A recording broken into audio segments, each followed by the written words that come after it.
will be a great workout for you. Afterwards, it's great to stretch out. So let me just show you some really quick, easy leg stretches to do. Okay, the old standby, touching your toes. Make sure you practice the keeping your lower lumbar curve in there. Go down, touch your toes like this, keep your head up. You know, pretend like you're almost doing a deadlift, but you're just stretching. You'll stretch those same muscles you worked during that exercise.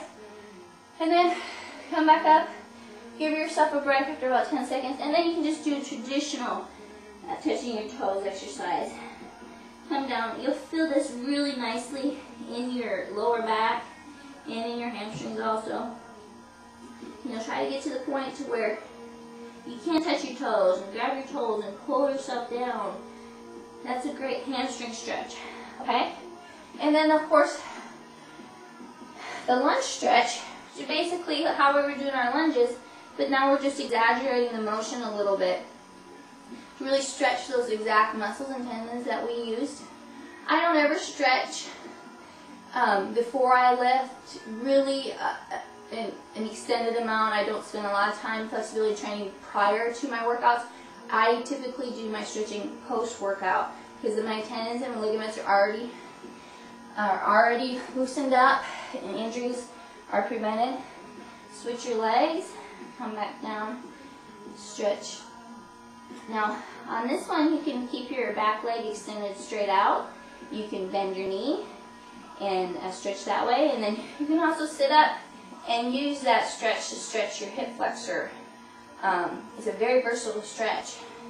So the key here is still try to keep your knee over your ankle so that you don't hurt your knees. Knees are very, sensitive joints for a lot of people because they get abused, and so we need to prevent any abuse in our workouts so that we can strengthen them and make them stronger and more durable than they've ever been before.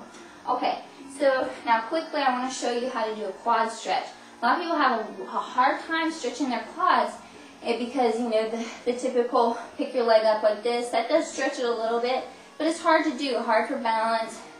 And a really nice, easy way to stretch your quads is to get down like you're going to do the crouch. Tuck your heels under your butt and just lean forward onto your legs.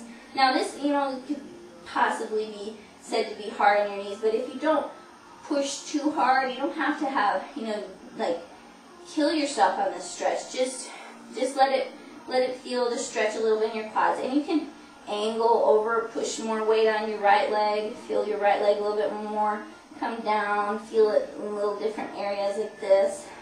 Same thing with your left leg. Let it nice and stretch. It feels so good after doing those squats and those lunges. And then if you come back up like a little frog, this is a great exercise for stretching your ankles and your shins. If you leave your weight on your right foot, stretch around and rotate it around, you can feel it so nicely in your shins and also in your lower knees, where your knees attach to your calves, and that's a very important area that gets neglected oftentimes. So just rotate around on your feet a little bit. It feels so good after that workout. And then come back up nice and slowly. Good job. So that's a beginner leg circuit. You want to do that circuit 3 times. We just went through it twice today.